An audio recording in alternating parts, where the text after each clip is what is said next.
大家好，我是阿喵。这边想把我早期的旅游都记录起来。2014年的时候是我第一次自由行，我拖着大大行李箱踏上日本的土地。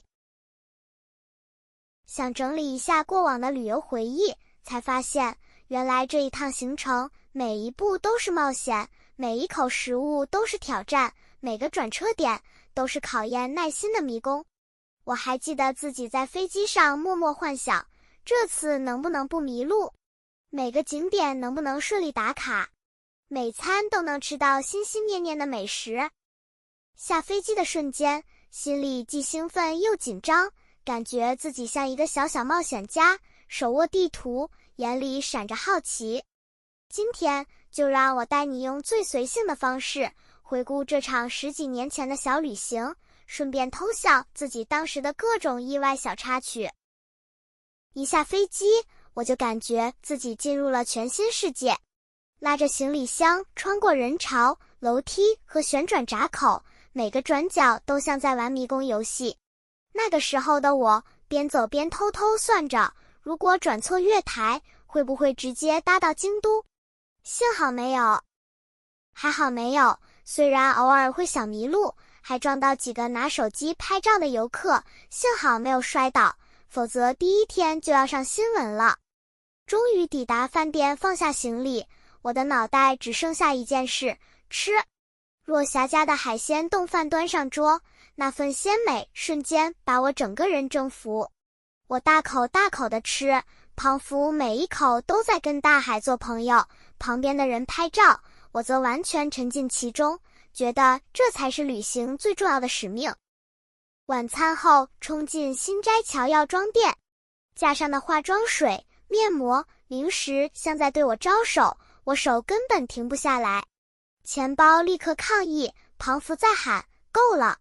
我已经扁了，结账时钱包小声哀嚎，但我笑得很开心。拿着第一天的战利品，我踏着大阪的节奏走回旅馆，满心愉快。第二天早晨，阳光洒进房间，我揉揉睡眼，糟糕，好像睡过头了。第一站来到大阪海游馆，海底世界真美，鲸鲨慢慢游过，好像海洋巨星，我都想伸手签名。水母漂浮，亮得比我的台灯还上镜。深海生物一个比一个奇特，却优雅得很。结果我这张脸贴在玻璃上，可能比驼鳗还稀有。从海游馆出来，还沉浸在海底奇妙世界的余韵里，我们踏入了热闹的天宝山市场。这里有80几家商店，每一家都像在比谁的招牌最吸睛，让我眼睛忙得转不过来。走进南波横丁美食街，各种香味立刻攻占我的鼻子。哇，午餐的诱惑比我梦里还精彩。挑挑拣拣，尝一口又一口，逛街和吃美食交织成一场色彩与味道的狂欢派对，肚子和心情都跟着飞起来。傍晚来到梅田空中庭园，看着夕阳慢慢沉入天际，心也跟着融化，夜景逐渐亮起，顺便提醒自己，手机电量只剩10%，比心还快消失呢。晚上坐上道顿窟的水上观光船，微风轻拂脸庞，河面上倒映着五彩的霓虹灯，沿岸的商店、餐厅和招牌像在跟我们打招呼，水面泛起的微光仿佛在偷偷眨眼。我伸长脖子张望，忍不住偷笑，原来夜晚的道顿窟比我想象中还要热闹，又五彩又调皮，像是在上演一场水上的灯光派对。就这样，第二天也过去了。第3天，福建道和千鸟居，红色鸟居排到天边，像无限关卡。走到一半，我心里想，如果这里有 IG， 我早就刷爆限动了。但现实是，我的脚开始抗议。据说爬到山顶要3小时以上，而我这个办公室废材，连半山腰都快跪了。最后我承认，我不是稻荷神的信徒，我是鸟居的地垫，只想躺下休息。千鸟居旁的商店街，炭火烤鳗鱼的香味像抓钩，把我拽进店里。10几年前2500日元，现在快翻倍，荷包跟鳗鱼一样，被烤得滋滋叫。一入口，软嫩鳗鱼配甜咸酱汁，价格全忘，只想好好享受这碗幸福。宇治有2座特别的神社，宇治神社和宇治上神社。传说古代皇子兔到治郎子迷路时，幸好一只白兔带路，他才顺利抵达。